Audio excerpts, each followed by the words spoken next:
À ta miséricorde, à ton amour. Tu es l'unique, le véritable, celui qui ne change jamais. Devant l'ombre d'aucune variation, tu es l'unique. Tu es Dieu, tu es un papa merveilleux. Tu es un papa qui vient à l'heure qu'il faut. Tu es celui qui entend nos prières, nos supplications. Tu es celui qui entend nos intercessions, Seigneur. Et tu es là ce soir. Tu es là pour nous bénir. Tu es là pour nous écouter. Tu es là pour nous exaucer, Seigneur. Nous invitons dans cette présence au milieu de nous. Et demandons que tu sois au milieu de nous cette nuit, Père éternel. Nous voulons que toutes nos voix disparaissent et que seule la voix du Saint-Esprit retentisse dans nos cœurs, oh Dieu. Car nous voulons voir ta main puissante agir, Seigneur, tu puisses au milieu de ton peuple. Est-ce que tu restaures cette nation et que tu restaures nos familles, que tu restaures nos vies, Seigneur. Nous t'appartenons, Seigneur. Nous avons été gravés dans les paumes de ta main, Seigneur. Et c'est pourquoi nous te disons, tu es merveilleux et nul n'est comparable à toi, Seigneur. Nous te disons merci, Saint-Esprit. Merci pour ta sainte présence au milieu de ton peuple, oh Seigneur. Merci, Seigneur Tout-Puissant, car tu vis au milieu de nous. Alléluia. Merci, Seigneur Tout-Puissant. Parle-nous cette nuit, Seigneur. Parle à tout le temps chacun de nous. Parle-nous, Seigneur Tout-Puissant. Oh Dieu, toi qui relèves, oh Dieu, les affligés. Toi qui consoles les cœurs meurtris. Oh Dieu, toi qui es toujours là, oh Seigneur. Nous t'invitons, oh Seigneur, afin que tu viennes, oh Dieu, et que tu visites ton peuple, Père éternel. Nous n'avons rien à donner, mais nous savons que tu as prévu quelque chose de merveilleux pour ton peuple, Seigneur Tout-Puissant. Nous voulons écouter ta voix, nous voulons voir ta main puissante, nous voulons que tu nous utilises, oh Dieu. Nous voulons, oh Dieu, que nous soyons des tuyaux par lesquels, oh Dieu, tu veux passer, oh Seigneur Tout-Puissant, afin que tu agisses dans nos vies, Père éternel. Nos cœurs sont là pour entendre ta voix, Seigneur. Nos cœurs sont là, Seigneur Tout-Puissant, dans une terre desséchée, pour entendre la voix, Père éternel, de l'eau qui vient de ta bouche, oh Seigneur, de la puissance de ta parole au milieu de nous, Père éternel. Nous te disons merci car tu es Dieu. Sois loué, sois béni aujourd'hui à jamais. Dans le nom de Jésus, nous avons supplié. Amen. Est-ce qu'on peut acclamer pour le Seigneur? Amen. Ça, ce sont les acclamations dignes à notre apôtre. Nous voulons acclamer.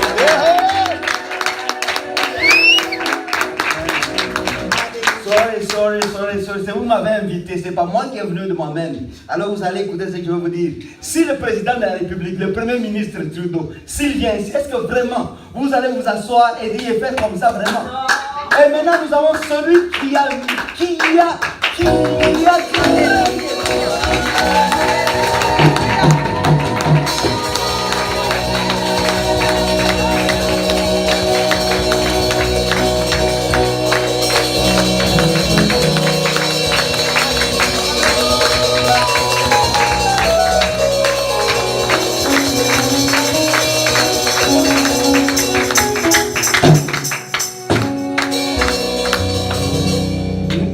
Alléluia.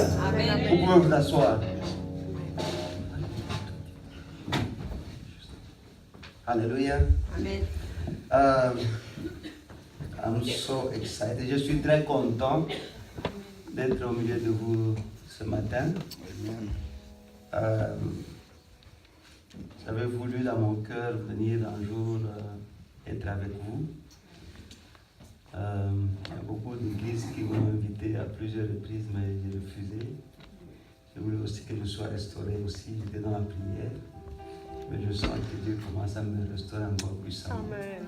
Il me dit il est temps quand même que je visite nos frères et sœurs. Amen. Voilà que je suis là pour soutenir mon frère.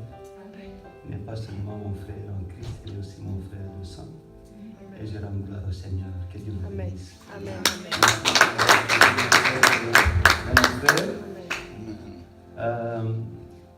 Quand nous avons discuté un tout petit peu, il m'a parlé de guerre, de combats.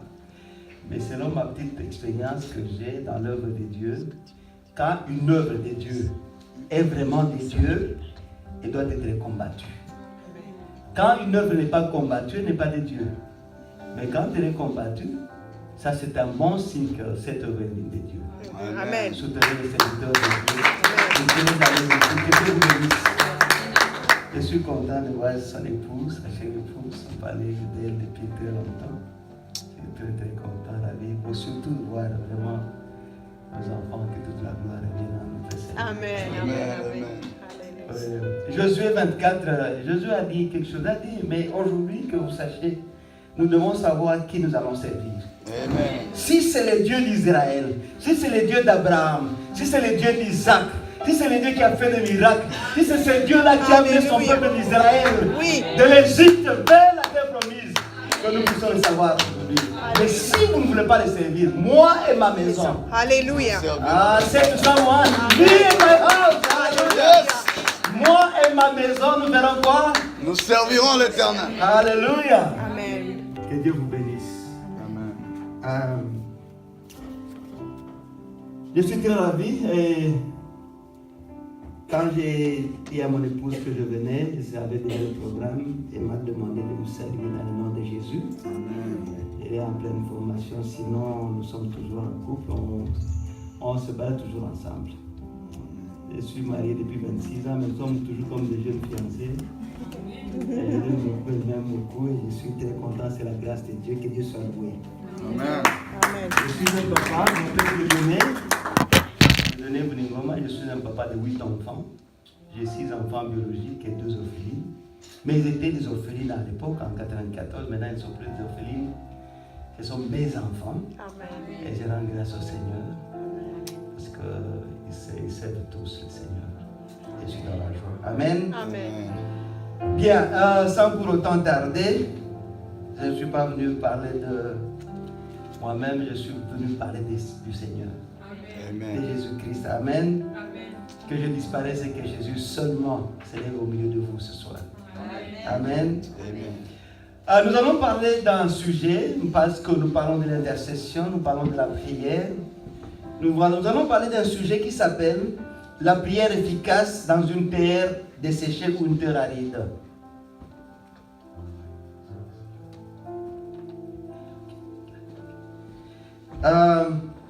an effective prayer or intercession in a dried land. Ou bien la prière efficace dans une terre aride. Pourquoi d'abord le Saint-Esprit m'a donné ce sujet? D'abord, numéro 1, nous sommes en pleine intercession. Ça fait longtemps que vous êtes en prière. Et moi aussi, j'étais dans un programme de 40 jours.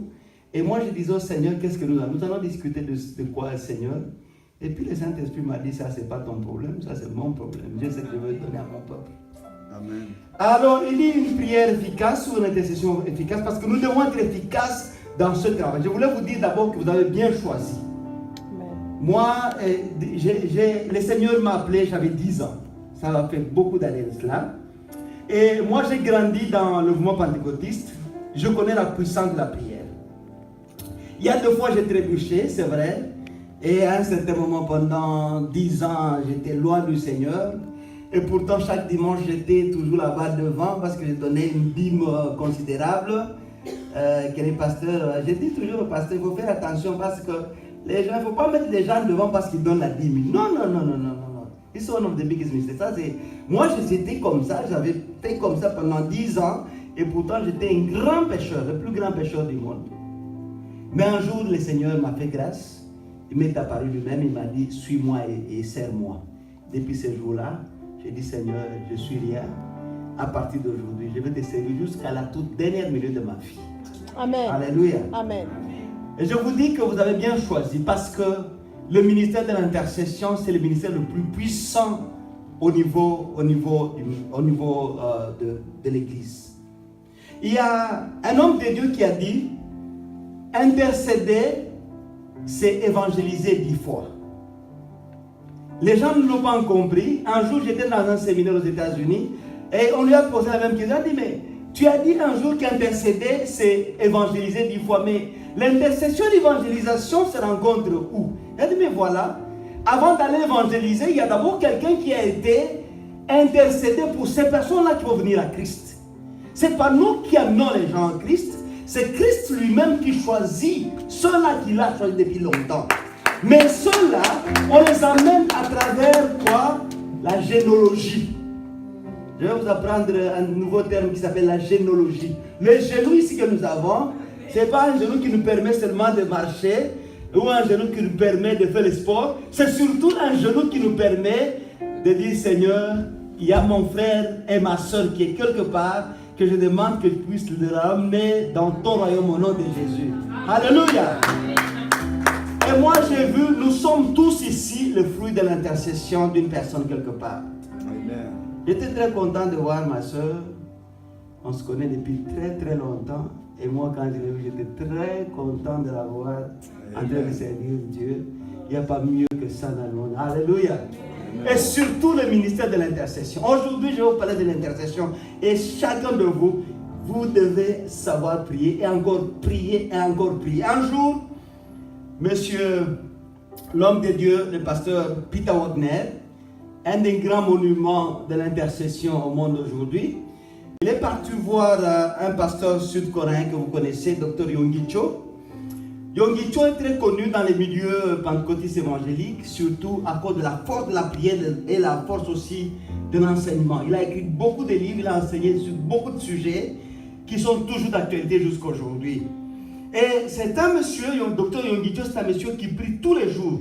Dans ses habitudes, il prie entre 8 et 12 heures par jour.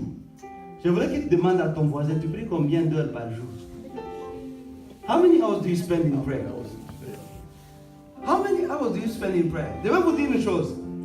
Le plus de temps que tu passes dans la prière déterminera ta force spirituelle dans ta destinée. Alors, c'est un monsieur qui passe entre 8 et 12 heures de prière par jour. Alors, Dr. Wagner est parti le voir. Ils ont passé un bout de temps ensemble. Et à la fin de son voyage, il a dit, dis-moi. Il a amené dans son bureau. Il a dit, je veux prier pour toi. Mais Peter Wagner lui a dit, mais tell me, give me something which I'm going to give to Americans. Donne-moi quelque chose que je ramène chez l'Américain. Il a dit, je vais vous donner 3 choses. Toi, tu me demandes une chose, mais je vais te donner 3 choses. Number 1, pray. Prier. Number 2, pray. And number 3, pray. pries, et ensuite tu pries, et ensuite tu vas prier. Et Peter Wagner était en train de le voir, il a dit non, tout dépend de la prière. Plus tu es profond dans la prière, plus tu seras profond dans la parole, plus tu seras profond dans l'onction, plus tu seras profond dans la révélation, plus tu seras profond dans l'inspiration. Tout dépend de la prière. La prière, c'est la base de tout ministère. C'est pourquoi vraiment nous vous saluons. Tout ministère de l'intercession, nous le saluons. Nous savons qu'ils ont connu le secret de la réussite dans la vie chrétienne. Et que Dieu vous bénisse. Amen. Et pourquoi le Saint-Esprit a choisi ces sujets? Number one, c'est pour vous dire que vous avez bien choisi un bon ministère, parce que c'est un ministère qui transforme les vies partout. Je vais vous dire, un jour, je suis parti à l'université. J'étais un enseignant à l'université. Et avant d'enseigner, parce qu'il y avait une conférence à l'université, on m'a donné l'occasion de prêcher, parce qu'ils savaient que j'étais un prédicateur. Alors, quand j'ai commencé à prêcher, d'abord, je me suis présenté. J'ai dit, je m'appelle Dieudonné Vuningoma. Et une des filles a commencé à pleurer. Moi, je me suis dit, Seigneur, est-ce que cette fille, qu'est-ce que je l'ai rencontrée dans ma vie? Je ne la connais même pas. Elle a beaucoup pleuré, à tel point que je ne savais même pas. Et en fin de compte, elle m'a dit, pasteur, homme de Dieu, ça fait 40 jours et 40 nuits, le Seigneur m'a demandé de prier pour toi. Je ne connaissais même pas qui tu es. Mais je connaissais le nom de Dieudonné Vuningoma. Et je dis, tu as prié pourquoi? Elle a commencé à me dire les requêtes de prière exactement qui correspondaient à mes besoins. Et parce qu'un jour, j'avais un projet en Angola, je suis parti prier. Et avant de commencer la prière, une voix m'a dit, ne prie pas pour tes problèmes, je m'en charge. Toi, tu vas prier pour les Coréens et les Chinois. Je n'avais jamais été en Corée, je n'avais jamais été en Chine. J'ai commencé à prier pour les Kim. Seigneur, aide M. Kim. Il a tel problème, là, tel problème. Pendant 3 jours. Et puis, en fin de compte, tu sais que quand tu es conduit par le Saint-Esprit, tu ne sais même pas comment les heures passent. Et puis, en fin de compte, le 3e jour, le soir, j'ai dit, mais Seigneur, parle-moi, dis-moi quelque chose. Le Seigneur m'a dit, j'étais déjà exaucé. Je suis parti, c'était un mercredi. Le samedi, voilà que j'étais à l'université et qu'une fille me dit qu'elle vient de prier pour moi pendant 40 jours. Je voulais vous dire aussi qu'il y a des gens qui prient pour vous. Aussi bien que pour vos familles, pour vos ministères, mais aussi, sachez aussi que vous devez prier aussi pour les autres. Amen. Alléluia. Amen. Nous allons prier pour les autres. Amen. Nous vivons dans une société traditionnelle occidentale qui est basée sur des vertus chrétiennes. Ce sont les valeurs chrétiennes qui ont construit le Canada. Ce sont les valeurs chrétiennes qui ont construit les États-Unis. Ce sont les valeurs chrétiennes qui ont construit la Grande-Bretagne, une des grandes puissances du monde. Quand on dit que les États-Unis sont la plus grande puissance du monde, moi qui ai vécu, moi j'ai vécu en Angleterre, je connais qu'est-ce que le royaume de l'Angleterre, de la Grande-Bretagne. Je sais que c'est le plus grand pays, le plus puissant pays du monde. Mais ce pays-là a été bâti sur des valeurs chrétiennes. L'Union européenne, dans sa constitution, le premier article, stipule que la civilisation européenne est bâtie sur les valeurs chrétiennes. Alléluia. Alors je me pose trop de questions. Je me dis, mais ces gens, ils ont connu Christ. Christ les a bénis. Christ les a élevés. Ils sont devenus puissants, très forts, super puissants d'ailleurs. Ils font maintenant la loi au monde. Mais ils ont oublié Christ. Et c'est pourquoi les chrétiens nous disent toujours, prie pour moi pour être béni. Je dis toujours, la première bénédiction, c'est ta marche avec le Seigneur. Amen. La plus grande bénédiction dans ta vie, c'est ta marche avec le Seigneur. Ta température spirituelle avec ton Dieu. C'est cette communion-là, chaque jour avec ton Dieu, c'est ça la véritable bénédiction. Amen.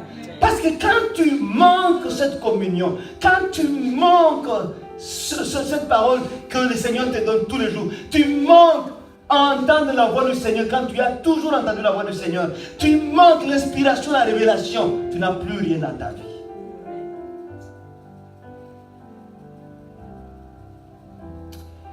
J'ai visité l'Angleterre du sud au nord, de Kent jusqu'à Écosse, et plusieurs villes On m'a montré là où il y avait des grands hommes de Dieu, des grands intercesseurs. Et maintenant, les gens ne prient plus. Les gens se prélassent dans les meilleurs palaces, comme le disait un auteur français. Ils ont tout, ils ont la maison, ils ont l'argent, ils ont les crédits, ils ont tout. Et ils pensent qu'ils ont tout. Mais ils n'ont pas tout, parce qu'ils n'ont pas Jésus-Christ. Je vais vous donner certains exemples qui prouvent que réellement, ils n'ont pas grand-chose. Même Israël, on a fait beaucoup de visites, j'ai amené des gens en Israël. Même Israël est bâti sur des valeurs chrétiennes. Israël aujourd'hui, l'économie mondiale à 62% est dans la main des Israéliens. Pas parce qu'ils sont plus intelligents que les autres. Parce que tout Israélien sait que tout ce qu'il a vient de Dieu. Les autres, ils pensent que ça vient de leur caboche, de leur intelligence, de leur sagesse, de leur stratégie, de leur planification. Mais ça ne vient pas de notre planification, ça vient toujours de Dieu. Amen. Alléluia. Ils étaient très prospères, ils sont plus puissants, ils sont forts. Mais on se dit, mais maintenant ils sont tombés dans la lassitude et dans la cupidité. Quand on regarde les conséquences dans tous ces pays dits développés, il y a beaucoup de choses qu'on voit. Il y a dépravation des mœurs. Maintenant, on ne sait plus à quel sens se vouer quand une fille m'a dit, mais toi tu me dis que moi je suis une fille. Qui t'a dit que moi je suis une fille? J'ai dit, come again. Il dit, non, moi je suis un homme.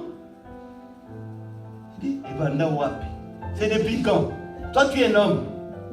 Il dit, yes, I'm a man. La dépravation des mœurs. J'étais aux États-Unis, en Californie, un jour, on nous a présenté dans une conférence un monsieur, une dame, parce qu'il était un monsieur, il s'est transformé en une femme, et après 5 ans, il n'a pas été satisfait, parce qu'il était devenu une femme. Il est revenu encore dans la chirurgie pour qu'il soit encore un homme, et puis les chirurgiens, ils ont essayé, ça n'a pas tenu. Maintenant, heureusement pour lui, il a rencontré le Seigneur. La dépravation des mœurs. Les lois qui sont pour le moment instaurées dans tous les pays du monde pratiquement et qui viennent de ces pays, c'est qu'il faut absolument accepter l'homosexualité pour avoir leur argent. C'est une des conditions pour nous aider les pays africains ou les pays du tiers-monde d'une façon globale. La dépravation des mœurs. Les valeurs familiales n'existent plus dans ces pays. Il y a une dame qui s'appelle Alice Bailey. Je sais que vous êtes tous des internautes, vous allez chercher. C'est elle qui a amené le mouvement féministe au monde. Mais avec comme objectif de détruire toutes les familles. J'étais un jour pasteur en Angleterre, à Londres, et une dame qui reçoit la visite d'une assistante sociale qui lui dit, dis-moi, comment tu vis avec ton mari? Il dit, nous vivons bien. Est-ce qu'il ne te tape pas? Non, il ne me tape pas, mais il n'est pas bon avec moi. Il fait quoi? Tout le temps, il veut toujours me tabasser, mais il a peur à cause de la police. Il dit, ah, mais toi, tu es fort.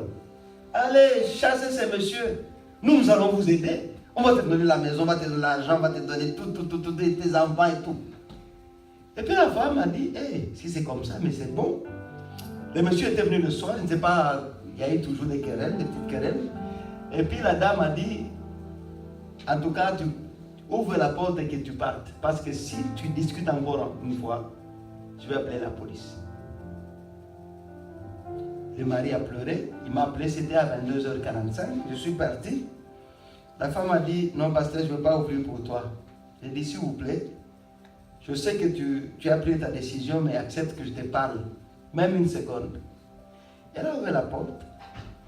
Je lui ai dit seulement un seul mot. J'ai dit, madame, réfléchis bien. Tu as été attaqué par le diable. Il faut la prière. J'ai dit, tu peux décider comme tu veux. Nous sommes dans un pays où les maris peuvent partir à n'importe quelle heure, mais tu vas beaucoup regretter. J'ai commencé à lui donner des exemples de certaines femmes qui sont dans l'église, mais qui sont passées par aussi ce chemin, qui se demandent comment les maris vont encore retourner. C'est tout un problème. Heureusement que pendant que j'étais là, plusieurs d'entre elles se sont réconciliées avec leur mari. par la grâce divine. Mais ce jour-là, la femme a vite compris. Elle a dit, j'ai été attaquée par le diable. Elle m'a parlé de l'assistante sociale qui est venue la voir. J'ai dit non, je suis sûr et certain qu'elle est passée, et ce n'est pas seulement chez toi, mais ça c'est une stratégie pour détruire les valeurs familiales. Tu dois prier, intercéder pour ton foyer. Tu dois, à chaque instant de ta vie, prier pour ton mari et pour tes enfants. Et toi, mari, tu dois aussi prier pour ta femme. J'ai prié pour cette famille, et Dieu a fait grâce, vivre toujours ensemble jusqu'à aujourd'hui. Mais on voit vraiment qu'il y a un grand problème. Il n'y a plus de famille dans les sociétés traditionnelles. Un jour, mon neveu en Angleterre il s'est rencontré lui-même dans sa classe parce que tous les autres enfants, ils ont des parents qui ne vivent plus ensemble. Alors les enfants, comme ils sont trop innocents, ils disent « Oh, j'étais chez Daddy, il m'a donné ça. J'étais voir aussi Mamie, elle m'a aussi offert ça. » Et puis, les garçons, il était frustré parce qu'il était le seul qui avait encore maman et papa dans la même maison. Et l'enfant qui rentre à la maison qui dit, Daddy, you know what? Tu dois quitter cette maison, tu dois prendre ta maison. Tu dois faire comme les autres. Prends ta maison et maman va rester ici. Comme ça, le week-end, je suis ici, et l'autre week-end, je suis avec maman, l'autre week-end, je suis avec papa. Son père et sa mère ont pleuré. Ils m'ont appelé, j'ai dit, il ne faut pas pleurer, il faut prier. Je vais vous dire aussi qu'il y a la force de la prière. Amen. Alléluia. Amen. Je ne vais même pas parler de l'inconnu de la jeunesse. La jeunesse, là, vraiment, ça me fait très mal. J'ai des enfants. Vous avez des enfants, vous voyez des enfants. C'est horrible. Avec le satanisme a beaucoup fait souffrir la jeunesse. Je me souviens, en 2000, j'avais lu un livre quand le film qui était en vogue à cette époque-là, Harry Potter, on disait que pendant 3 ans, il y a eu un recrutement de plus de 100 000 sorciers, des enfants entre 12 et 18 ans, pendant 3 ans, à cause du film Harry Potter. Maintenant, j'imagine, aujourd'hui, ils sont en quel nombre? Et des deux, comment ils ont pu faire l'inventaire de ces jeunes qui sont dans l'occultisme? Parce qu'en Afrique, il n'y a même pas de statistiques. En Asie, il y a beaucoup de pays où il n'y a même pas de statistiques. Où est cette jeunesse-là que Dieu attend pour transformer le monde? Elle est où? Dans la drogue? Elle est dans la débauche? Elle est dans l'alcool? Elle est partout. Et nous sommes maintenant dans un pays où on a même légalisé le cannabis. Et le cannabis, je suis de très près des informations, c'est devenu une affaire rocambolesque. L'Ouganda a eu un marché du Canada de 175 millions de $. Ils ont importé et la terre et même des plantures de cannabis d'Israël. L'Israël, presque tout le monde fait du cannabis, c'est devenu l'affaire de tout le monde. Mais qui consomme ce cannabis? C'est vrai qu'il y a une partie qui est destinée à l'usage pharmaceutique, médical, mais il y a une autre partie aussi que les enfants, les jeunes consomment. C'est vrai que l'État essaye un peu de réglementer, mais c'est difficile de suivre à la loupe la réglementation, parce que les gens, il y a toujours des lois, mais on ne les suit jamais. Je me pose trop de questions en cause de notre jeunesse. Quand je regarde les jeunes, comment ils sont emportés par la musique, hip-hop, rock. Les jeunes sont partis avec les nouveaux films. Maintenant, les films qui hit, donc pour eux, les films qui sont au hit parade, ce sont les meilleurs films. Mais il faut voir, quels sont ces films? Ce sont les films qui traitent de l'occultisme, du satanisme. Game of the Thrones. C'est le film le plus récent maintenant. Il faut voir comment les jeunes sont plus nombreux dans les salles de cinéma pour voir ces films. Mais quelles sont les leçons qu'on peut tirer dans un film comme celui-là? Le Seigneur est vivant. Quand on voit, on remarque, on se dit maintenant, quand on se dit nous avons l'argent, nous avons ceci, on peut se procurer tout ce que nous avons. Mais quel est le sens de la vie maintenant? Il n'y a plus le sens de la vie. J'étais en train de parler à un monsieur, j'étais à l'université d'Oxford et j'étais dans un train. Il y a un monsieur qui était à côté de moi parce que moi je suis toujours dans l'évangélisation. J'ai essayé, je me suis dit, mais comment je vais faire pour que je puisse évangéliser ce monsieur? J'ai commencé par lui parler des sujets d'actualité et tout ça. Il était trop intéressé. Il m'a dit, mais tu viens d'où? J'ai dit, mais je suis un petit Africain. Ah, les Africains qui sont trop affamés là-bas. J'ai dit, oui, qui sont trop affamés, mais qui sont aussi dignes, qui savent la vie et qui vraiment qui chantent et qui dansent. Tu vois? Il dit, oui, nous chantons, nous dansons tous les jours. Et le monsieur, il était dit, mais ça devait être très intéressant. Vous manquez à manger et vous chantez, vous dansez. Il dit, mais oui. Nous dansons. Il dit, mais tu viens, moi je viens du Congo. Du Congo, vous dansez? Il dit, oui. Mais regarde à la télévision, la danse est chez nous. Et pourtant, il n'y a pas à manger. Il me dit, what? J'ai dit, ce n'est même pas seulement au Congo, partout en Afrique. L'Afrique, on danse tous les soirs, on mange tous les soirs. Nous sommes très contents. Et nous savons que la vie appartient à Dieu. Il dit, what? Et puis il me regarde, me dit, do you know me? Est-ce que tu me connais? J'ai dit, je ne te connais pas. Et c'est vrai, je ne me connaissais pas. Il m'a dit, comment tu peux vivre à Londres pendant 4 ans, tu ne me connais pas? J'ai dit, je ne te connais pas. Et c'était vrai, je ne te connaissais pas. Il m'a dit, je suis un milliardaire. J'ai dit, ah bon? That's good for you. Tu es milliardaire, mais je ne te connais pas. Et c'était vrai, je ne le connaissais pas. Et à Londres, il y a beaucoup de milliardaires. Pas ceux qui sont sur la liste de Forbes Magazine. Il y a beaucoup plus. Il y a beaucoup de gens qui ont de l'argent avec des sources très très douteuses. Mais il y a beaucoup de gens qui ont beaucoup de milliards. Et puis il me dit son nom, mais moi je ne connaissais pas son nom. Et puis il me dit, mais comment ça dit que tu peux pas me connaître? J'ai dit, moi, pour que je te connaisse, j'ai dit, mais je peux te poser certaines questions. Tu m'as dit que moi je viens de l'Afrique, là nous sommes affamés, et c'est vrai, nous sommes affamés. Mais dis-moi, vous avez quoi ici? J'ai dit, nous avons tout, ok, c'est bon. Est-ce que tu as la paix? Il dit, c'est ce qui me manque. Mais à part la paix, moi j'ai tout. J'ai dit, ok. J'ai dit, monsieur, je vais te poser certaines questions. Est-ce que tu as déjà vu en Afrique les gens se suicider comme ça se fait ici chez vous? Il dit, somebody told me. Il dit, il y a quelqu'un qui m'a dit qu'en Afrique, les gens ne se suicident pas. Le taux de suicide est trop bas par rapport ici en Angleterre. J'ai dit, mais finalement, quel est le sens de la vie? J'ai dit, how do you define life? Comment tu définis la vie? Il me dit, mais est-ce que toi tu dois me poser des questions? J'ai dit oui, parce que tu me dis que tu es bien. D'abord, tu n'as pas la paix. Si tu n'as pas la paix, tu as quoi? Et puis il me regarde et me dit, how can I get peace? Maintenant, comment je peux trouver la paix? J'ai dit, peace, only Jesus Christ. Alléluia. Amen. J'ai dit, only Jesus Christ. C'est seulement Jésus-Christ. Ce n'est pas tes milliards qui vont te donner la paix. Ce n'est pas tes milliards qui vont te donner la joie. Seulement Jésus-Christ. Alléluia. Amen. J'ai dit, mais je suis dans la joie. Je n'ai même pas. J'ai dit, d'abord, je n'ai même pas 1 pound. Il dit, you don't know. Il dit, même dans mon compte, je n'ai même pas 1 pound. Mais je suis dans la joie, je suis dans la paix. Il m'a regardé. Et en fin de compte, quand nous sommes arrivés à Victoria Station, il m'a dit, you are making a point. Mais j'attendais un autre pas. J'attends seulement, le Seigneur va le toucher. Je sais que le Seigneur va le toucher. Et maintenant je me dis, quel est le sens de la vie? Si nous avons des véhicules, si nous avons des maisons, si nous avons des comptes en banque, quel est le sens de la vie? Parce que, au-delà de tout soupçon, il y a le stress partout. Aux États-Unis, je me souviens, une fille qui m'a dit, mais je veux mourir, je sens que je dois mourir. Pourquoi? Non, le contrat est terminé, je ne sais plus comment payer le mortgage. J'ai dit, effectivement, ta vie est basée sur le salaire que tu as chaque mois. Mais moi, ma vie est basée sur Jésus-Christ.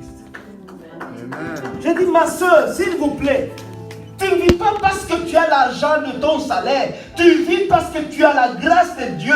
C'est Dieu qui te donne la force. C'est Dieu qui te donne la grâce. C'est Dieu qui te donne la faveur. C'est Dieu qui te donne l'intelligence. Il te donne la sagesse. Il te donne tout. Tu vis à cause de Dieu. Tu ne vis pas au cause de l'argent.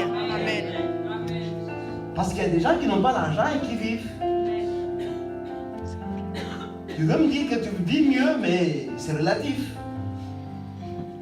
Qui vit mieux que l'autre? Celui qui vit mieux dans ce monde, c'est celui qui marche au son de la trompette. Amen. C'est celui qui marche avec le Saint-Esprit. C'est celui qui marche avec Jésus-Christ. Alléluia. Amen. Les médicaments qui se vendent beaucoup plus aux États-Unis et même ici au Canada, c'est les antidépressifs. Moi, je ne connais même pas, je ne pourrais jamais prendre un antidépressif. Moi, la dépression va venir d'où? Moi, je suis toujours là. Quand j'ai un problème, magotologie, génologie, je prie le Seigneur me donne la force. Amen. Tu as vu un enfant de Dieu être déprimé? Qui rentre dans la prière. Après quelques heures, la dépression va disparaître. Parce que la dépression, c'est un esprit. Et cet esprit, on peut le chasser qu'à travers la voie de la prière.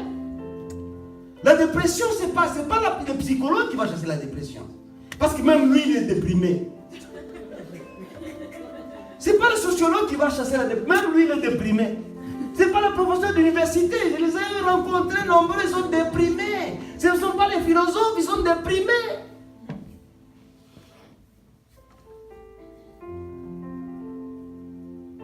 J'ai une pharmacie antidépressive. Cette pharmacie s'appelle le sang de l'agneau. Amen. Alléluia. Le sang de l'agneau, c'est la pharmacie des antidépressifs. Le sang de l'agneau, c'est la pharmacie des antidépressifs. Sinon, tu vas déprimer dans ces pays. Dans ces nations, tu vas déprimer. Même en Afrique, les gens peuvent commencer déjà à déprimer. Parce qu'on pensait à l'époque que c'était seulement ici. Mais tout ce qui se fait ici maintenant commence à se faire aussi en Afrique.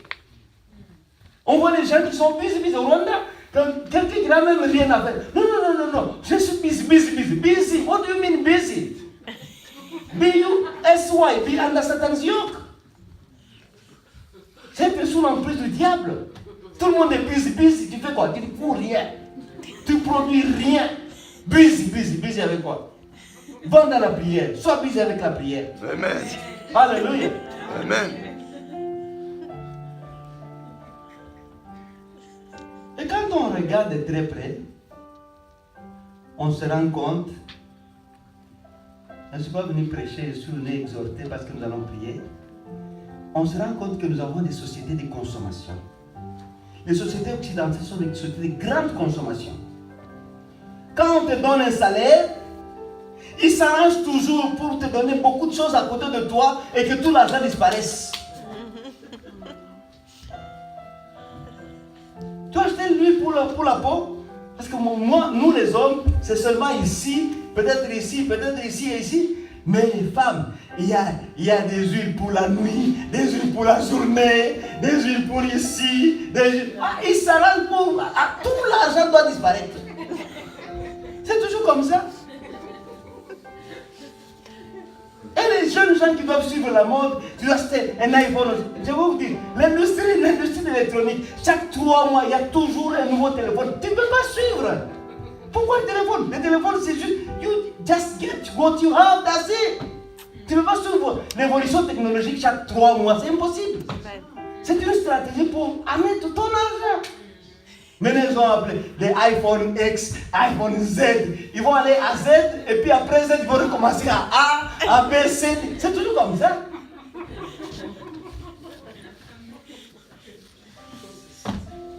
Ils ont mis des jeans, avant on avait de bons jeans. Maintenant, c'est des troués. On dirait que ce sont des rats qui sont partis. Maintenant, en fin de compte, on va donner quoi? Ils s'arrangent toujours. C'est une société de grande consommation. Et on se retrouve tous endettés. Je suis en train de faire une formation en finance à la Commission de l'Ontario. On nous a dit que le Canada est le pays le plus endetté du monde. Je dis, mais what? You're joking? Canada, la 7e puissance du monde. Il dit, oui. Le Canada, c'est le pays le plus endetté du monde. Parce que quand on regarde la population du Canada, par rapport à l'endettement, c'est-à-dire que tout le monde, si on prend l'endettement du Canada, on divise par le nombre de gens qui habitent au Canada, tu vas payer, tu ne vas pas terminer, tes enfants vous ne pouvez pas terminer la dette. On va léguer les dettes à nos enfants, aux petits-enfants.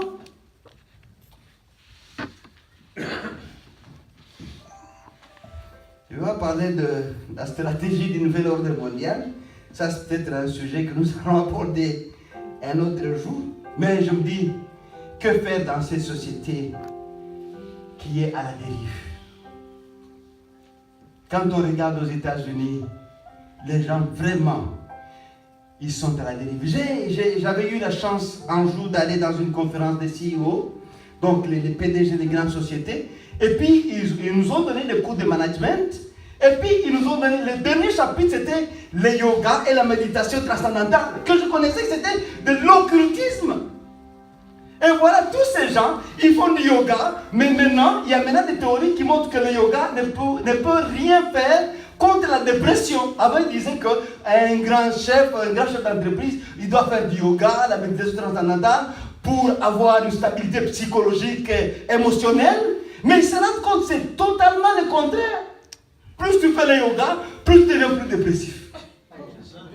Ben oui, ce sont les études scientifiques, vous allez, mais je sais que vous tous, vous êtes connectés, c'est les .com Generation, vous allez suivre. Plus tu fais le yoga, plus tu deviens dépressif. Et maintenant, quand on m'a donné la parole, je dis, mais le yoga ne peut pas vous aider. Le yoga ne peut pas vous aider. C'est impossible.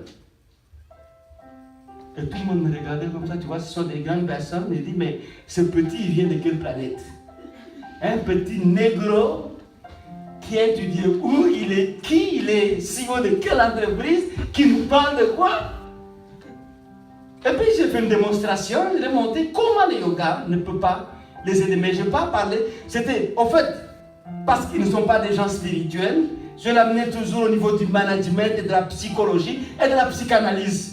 Alors je prenais la psychologie, la psychanalyse et le management, je les mettais ensemble pour un peu essayer un peu d'étayer le yoga et la méditation transcendantale pour leur montrer que ça ne peut pas les aider. Et en fin de compte, je pensais qu'ils n'avaient rien compris.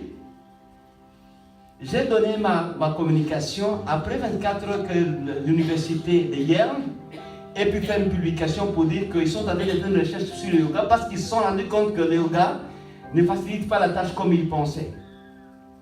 Et tout le monde a dit, you are making a point. Mes chers frères et sœurs, je veux vous dire que nous avons une tâche qui nous attend devant nous. Tous ces gens ne savent plus sur quel sens se vouer, ne savent plus quoi faire. Mais nous connaissons ce qu'il faut faire. Il faut qu'on puisse prier pour que ces gens connaissent Jésus-Christ. Jésus-Christ est la solution pour nos familles. Jésus-Christ est la solution pour nos jeunes. Jésus-Christ est la solution pour le travail. Jésus-Christ est la solution pour notre vie, même pour nos maladies. Ce n'est pas possible que 2 sur 3 personnes au Canada ils sont des candidats au cancer. Ça, ce sont les études qui ont prouvé ça. Je dis, what are you talking about? Ils ont dit, c'est ça.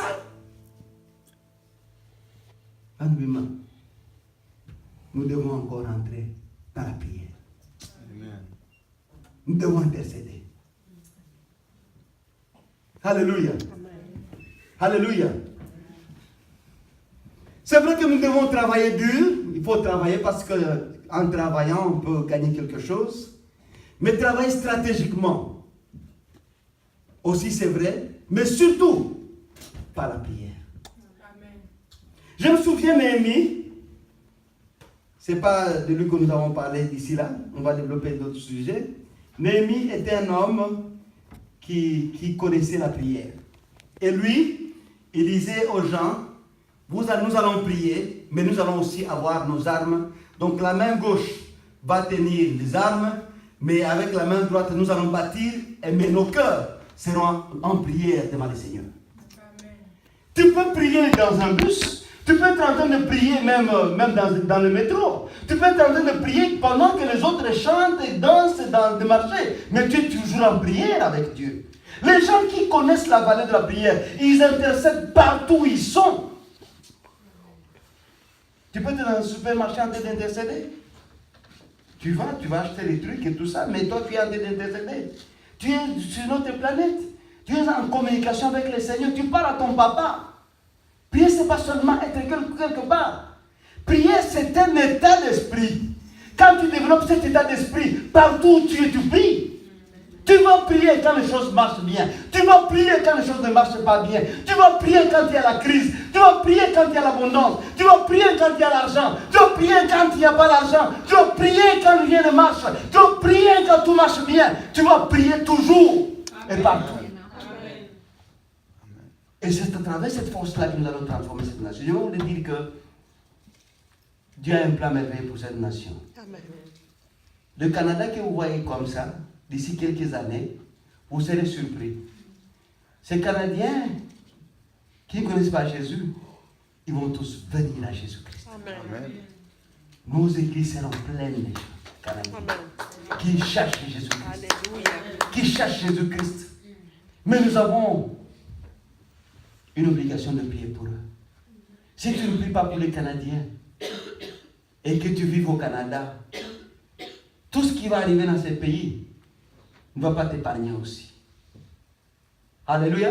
Amen. Pourquoi nous devons prier maintenant pour les nations, en commençant par le Canada? Je vais vous dire certaines raisons. D'abord, nous allons lire dans Genèse 18. Genèse chapitre 18, verset 26. Vous comprendrez qu'une personne peut transformer la vie de toute une nation. Dieu n'a pas besoin de beaucoup de gens. Dieu a besoin seulement de toi. Dis à ton ami, Dieu a besoin de toi. 18, 26, la Bible déclare, et l'Éternel dit, si je trouve dans Sodome 50 juste au milieu de la ville, je pardonnerai à toute la ville à cause d'eux. Abraham reprit et dit, voici j'ai osé parler au Seigneur, moi qui ne suis que poudre et cendre. Peut-être de 50 justes en manquera même 5. Pour 5 détruiras-tu la ville? L'Éternel dit, je ne la détruirai point si je trouve 45 justes. Abraham continua de lui parler, il dit, peut-être si trouveras-tu 40 justes. L'Éternel dit, je ne ferai rien à cause de ces 40. Abraham dit, que le Seigneur ne s'irrite point, je parlerai encore. Peut-être s'il trouverait encore 30 justes. L'Éternel dit, je ne ferai rien si je trouve 30 justes. Abraham dit, voici, j'ai osé parler au Seigneur. Peut-être s'il trouvera 20 justes. L'Éternel dit, je ne la détruirai point à cause de ces 20. Abraham dit, que le Seigneur ne s'irrite point. Et je ne parle plus cette fois-ci. Peut-être que s'il trouvera 10 justes. L'Éternel dit, je ne la détruirai point à cause de ces 10 justes. L'Éternel s'en alla lorsqu'il eut achevé de parler à Abraham. Et Abraham retourna dans sa demeure. Amen. Amen. Cependant que Sodome et Gomorrhe étaient en train de vivre ce que nous sommes en train de vivre dans nos pays, dans les pays occidentaux. Ces pays occidentaux que nous connaissons, il y a eu une grande dépravation des mœurs à Sodome et à Gomorrhe. Les hommes ne mariaient plus les femmes. Les hommes mariaient les hommes et les femmes mariaient les femmes. Et ils sont partis plus loin, la bestialité. J'ai vu un jour en Californie un mari qui fait un mariage dans une certaine église, so-called church, avec un chien, avec une chienne. Oui. Vous pouvez vous mettre dans le Google, vous allez voir. Il a bien habillé sa chienne. Et les gens sont venus acclamer le mariage entre un homme et un chien. Ça, c'est aussi à Sodome et Gomorrhe. Et Dieu était trop irrité. Il a dit, moi, je vais détruire cette nation. Et puis Abraham qui dit, Seigneur, s'il te plaît, papa, ne fût-ce que 50 personnes justes dans cette nation, est-ce que tu vas détruire cette nation? L'Éternel dit, si je trouve 50 justes, je ne vais pas détruire ce pays. Il est descendu de 45, 40, 20, jusqu'à 10. Arrivé à 10, Abraham a eu peur. Il a dit, cette fois-ci, si je parle d'un seul, peut-être qu'il n'y a même pas un seul ici. Parce que l'Éternel est ferme dans sa décision. Et maintenant, dans toute la nation, on a manqué un seul juste. Un seul qui se mette à la brèche. Un seul pour que la nation soit épargnée. C'est-à-dire, l'autre terme, qu'une seule personne, toi seul là, tu peux sauver le Canada entier. Une seule personne peut sauver toute une nation. Si tu es juste devant le Seigneur, si tu es l'intercesseur, si tu dis, Seigneur, moi, je ne vais pas manger jusqu'à ce que tu puisses changer le Canada, le Seigneur peut bénir le Canada à cause de toi seul. Le Seigneur n'a pas besoin de beaucoup de gens pour bénir une nation. avec une seule personne, le Seigneur peut transformer toute une nation entière. Et quelque chose qui va transformer le monde, c'est une seule personne. Alors j'étais en train de lire aussi la Bible dans 2 Corinthiens 2,15. S'il y a quelqu'un qui sait lire rapidement, ça va me permettre d'aller plus rapidement. 2 Corinthiens 2,15.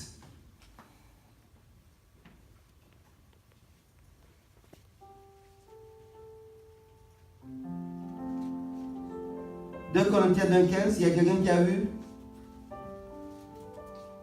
Nous sommes La bonne odeur. Nous sommes en effet pour Dieu la bonne odeur de Christ parmi ceux qui sont sauvés. Allez doucement, ma soeur. Nous sommes en effet pour Dieu la bonne odeur de Christ la bonne odeur de Christ parmi ceux qui sont sauvés parmi ceux qui sont sauvés. et parmi ceux qui périssent.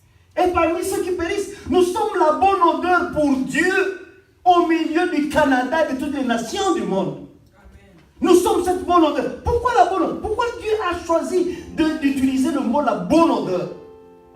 Une bonne odeur, quand elle passe, elle te laisse aussi le sentiment de vouloir bien aussi respirer. Une bonne odeur ne passe pas inaperçue. Amen. Une bonne odeur, quand quelqu'un a un bon parfum, tu as tendance à être à côté de cette personne-là. Hein? On veut quoi va parfum, on va bien. Amen. Nous sommes ce parfum de bonne odeur de Dieu. Dans cette terre desséchée, aride. Et les gens à côté de nous ont besoin de sentir cette odeur-là de Dieu. Ce n'est pas une odeur qui vient de nos corps, c'est une odeur qui vient de l'onction divine. C'est une odeur de grâce et de bonté.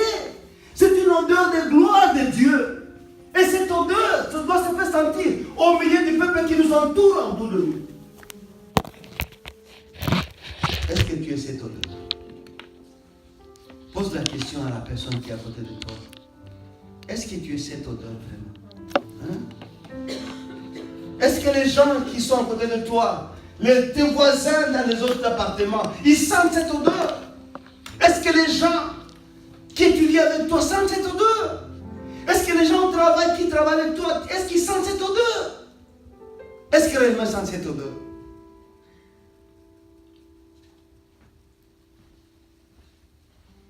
Si tu es cette odeur qui apporte la joie et le bonheur de toute une nation, c'est toi que Dieu a besoin ce soir pour transformer le Canada, pour transformer ta famille, pour transformer ton foyer, pour transformer tes enfants, pour transformer tes cousins, tes oncles, ton papa, ta maman, pour transformer tes voisins, pour transformer tes amis. Est-ce que tu te rends compte, quand tu vas arriver au ciel, tous les amis, tu as grandi avec des amis, ils sont en enfer. Vous vous imaginez ce que ça va donner? Tu as été avec des gens à l'école, tous ces gens, ils sont en enfer. Est-ce que tu penses que c'est par hasard que tu habites dans ces quartiers-là? C'est même par hasard que tu es dans cet appartement-là. C'est même par hasard que tu as ces voisins-là. Dieu ne fait rien du hasard. Dieu veut que cette odeur puisse se faire sentir au milieu de ces gens qui t'entourent à côté de toi. Amen. Alléluia. Amen. Par la prière, la Bible dit que la prière du juste, c'est une bonne odeur. C'est un parfum de bonne odeur qui monte devant le trône de Dieu. C'est cette prière-là, une prière effervescente du juste dont Dieu en a besoin pour transformer des vies. Moi, j'ai été sauvé à cause de la prière de beaucoup de gens. Il y a beaucoup de gens qui ont prié pour moi.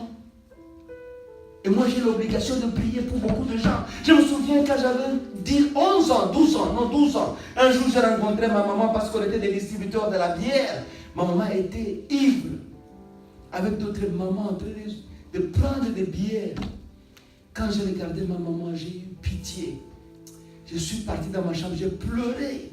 J'ai dit, Seigneur, tu m'as appelé par ton nom. S'il te plaît, Seigneur, je te donne 2 semaines. Il faut que ma maman soit sauvée. Et Dieu est fidèle. Amen. ma mère a reçu Christ. Pendant les 2 semaines, un jour, elle est partie voir sa tante. En arrivant là-bas, ils étaient en prière de 40 jours. Il y a eu un prophète qui a relaté la vie de ma mère et lui a dit ce qui s'est passé dans sa vie et ce qu'elle est en train de vivre aujourd'hui et ce qu'elle vivra demain. Ma mère a reçu le Seigneur. Jusqu'à ce qu'elle est morte en 89, elle était toujours une intercesseuse au niveau de l'église. À cause de cette prière-là, une petite prière d'un petit enfant de 12 ans, qui ne connaissait même pas prier.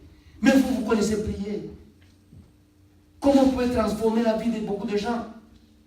Faut pas jouer, tu peux jouer avec quoi que ce soit, mais pas jouer avec la prière. La prière peut entrer même dans le bureau du président de la République. Sans garde, n'a pas besoin de garde du corps. La prière n'a pas besoin de fusée. La prière n'a pas besoin de business class. La prière n'a pas besoin de véhicule. La prière passe et transperce partout dans l'univers.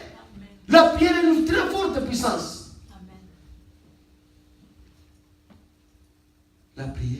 Un jour, nous sommes partis prier à Kalamazoo aux États-Unis. Et puis il y a une délégation qui était venue de Tobago, Trinidad et Tobago. Et nous avons dit que nous venons du Rwanda. Ils ont dit, vous êtes des Rwandais? Je dis, oui. Ils ont dit, ça fait plus de 10 ans que nous prions pour le Rwanda, on ne connaissait même pas où se trouve le Rwanda. Des gens qui prient pour le Rwanda, qui ne connaissent même pas où se trouve le Rwanda. Est-ce que vous imaginez ça? Et ils nous ont dit ce que le Seigneur leur a dit. Effectivement, c'était ce que nous avions dans nos livres de souvenirs que nous gardons jusqu'à aujourd'hui. Des gens de Trinidad et Tobago en qui le Seigneur a mis dans leur cœur de prier pour un petit pays qui s'appelle le Rwanda. Ils ne connaissent même pas. Ils nous disaient, donne-nous la carte. We don't even know. Where is that country? En tout cas, j'ai dit le Seigneur est merveilleux. Alléluia. Amen. Je vous dis, mes frères, mes soeurs, vous avez cru à un Seigneur merveilleux. Amen. Vous vous imaginez, les gens qui vivent pendant 10 ans pour un pays qu'ils ne connaissent même pas. Ils ne connaissaient personne d'entre eux connaissait le Rwanda. Ils disaient, on a regardé sur la carte, on n'a jamais trouvé le Rwanda. Et c'est vrai, là, le Rwanda, c'est comme un full stop, c'est un point final quelque part. C'est difficile de voir parce que quand tu regardes les pays, ils voient le Congo, c'est plus grand, ils voient l'Ouganda, la Tanzanie. Le petit Rwanda, ils n'ont rien. Ils disent, we have never seen Rwanda on the map. You said, we are Rwanda. Now you see Rwanda. Mes frères et sœurs, la prière est une force extraordinaire. Amen. Alléluia. Amen. Lisons encore dans 1 Timothée 2, les versets 1 jusqu'à 4, ma sœur. 1 Timothy, chapter 2, verse 1 up to 4. On va parler de la volonté du Seigneur. 1 Timothée, chapitre 2, verset 1 jusqu'à 4.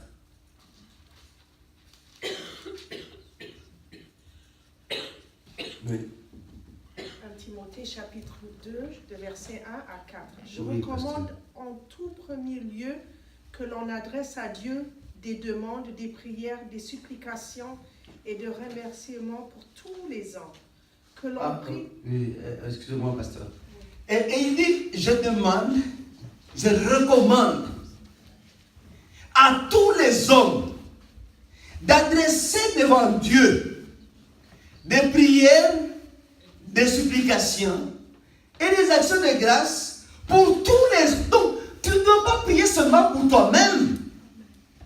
Oh Seigneur, donne-moi ça. Oh, non! Prie pour les veuves, prie pour les orphelins, prie pour les Chinois, prie pour les Vénézuéliens, prie pour l'Alaska, prie pour Vladivostok, prie partout. Pas une nation de toutes, dans ta chambre, que chaque semaine tu puisses avoir un pays devant toi, que tu pries pour cette nation. Je vais vous dire une chose. Les pays pour lesquels j'avais commencé à prier depuis très longtemps, Dieu m'a donné la chance de visiter ces pays. J'ai visité beaucoup de pays parce que je priais pour ces pays. Amen. Et moi, j'avais toujours, depuis très longtemps, déjà de prier pour la Suède, le Norvège, la Finlande, le Danemark. Parce que je sais que j'étais un pentecôtiste depuis mon jeune âge. Et ce sont eux qui nous ont porté la parole de Dieu. Un jour, Dieu m'a dit, je vais t'amener là-bas, tu ne vas même pas dépenser aucun nom. Et un monsieur m'a dit, mais Je peux t'amener en Suède, toi et ta femme. Ils ont payé business class. Moi et mon épouse, nous sommes partis en Suède avec d'autres pasteurs. Nous avons fait des prières pendant 11 jours, jeûne sec.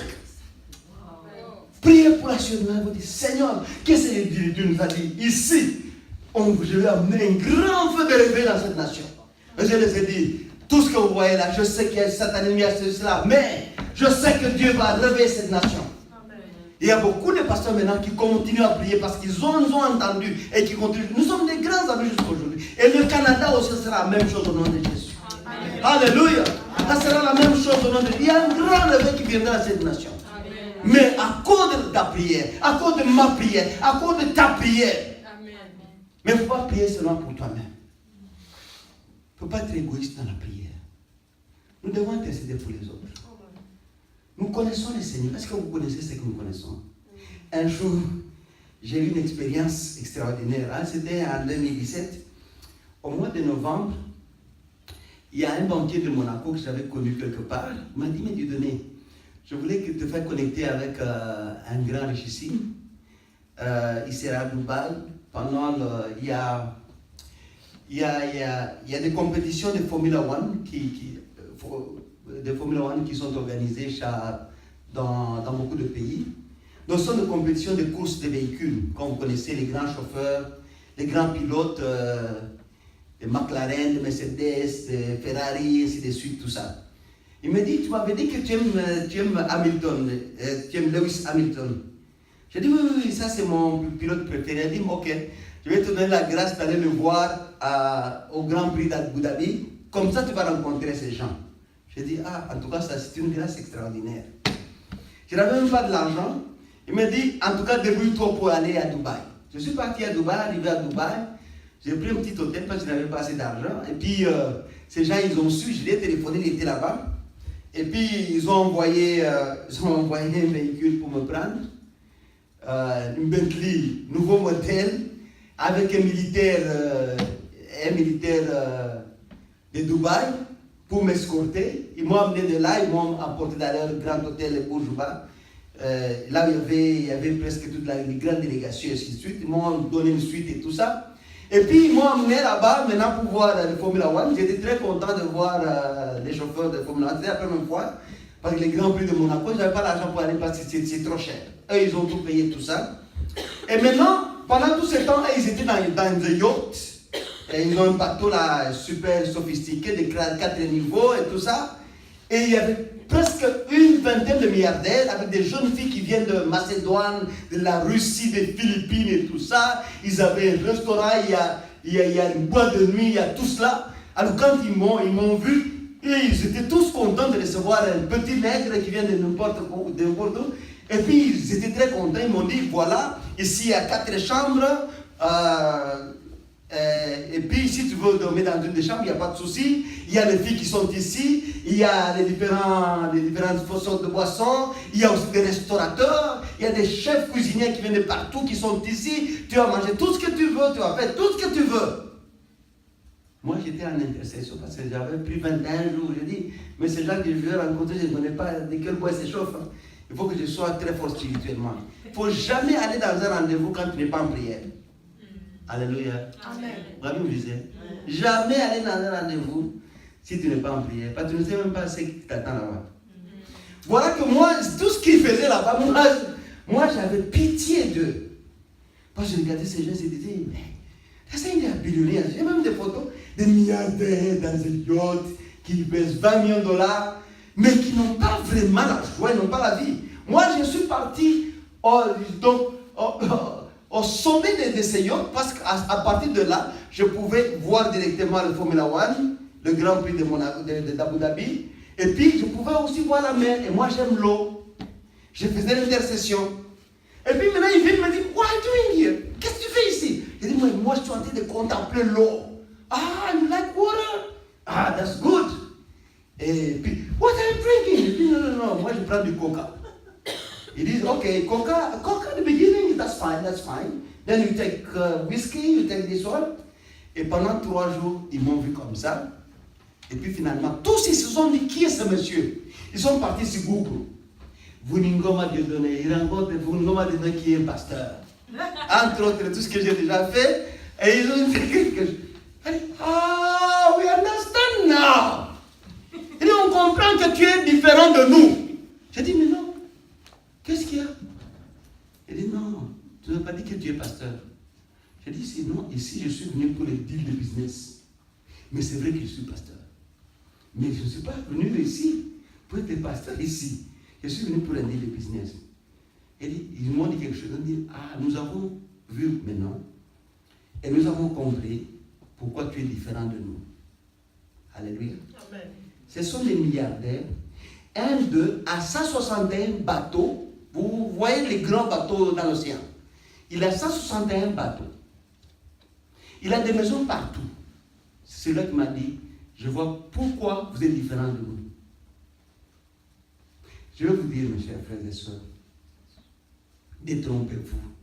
Ceux-là que vous pensez qu'ils vivent bien, ne vivent pas bien. Nous vivons bien. Nous vivons bien parce que même dans toutes les situations que nous traversons, nous avons l'espoir que le Seigneur fera quelque chose de bien pour nous. Amen.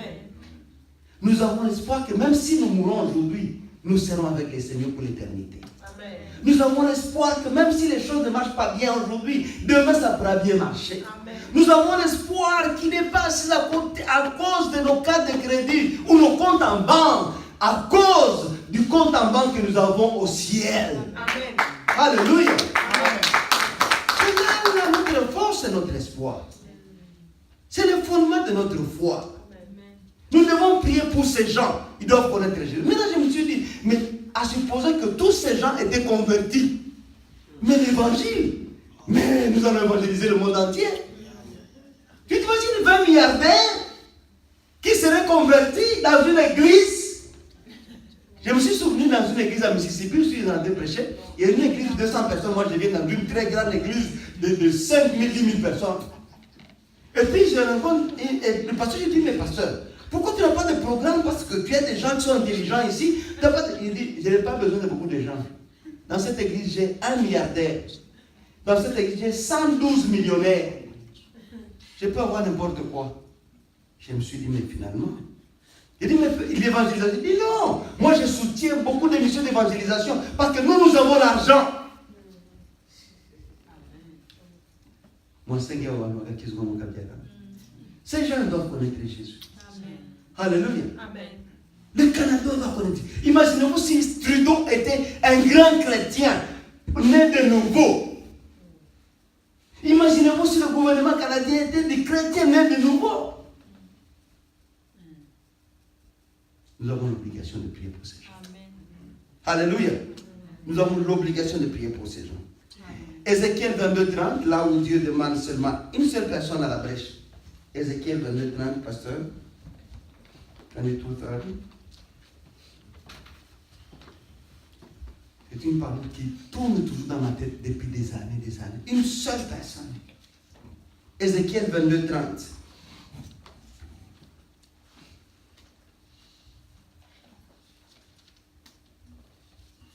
Je ne sais pas, il est quelle heure? Il est quelle heure, les gens qui ont l'heure? Hein? À 3 heures. Et vous terminez à quelle heure? 5 heures? Oui, parce que nous devons parler de l'armée de l'Éternel et puis nous allons prier. J'ai cherché parmi eux quelqu'un qui construise un rempart et qui se tient debout sur la brèche. Alléluia! Moi. Hey, recommence encore, maman. J'ai cherché parmi eux quelqu'un qui construise un rempart et qui se tient debout sur la brèche. Ok. Je cherche. Qui cherche? C'est qui cherche? C'est qui? Mes frères et sœurs. C'est Dieu, c'est Dieu. Ils cherchent quoi? Ou ils cherchent qui? C'est lui qui est sauvé par la personne. Ils cherchent qui? Une seule personne qui se lève, qui dit, moi Seigneur, que tu ne me donnes même pas à manger, mais je veux voir le Canada être sauvé.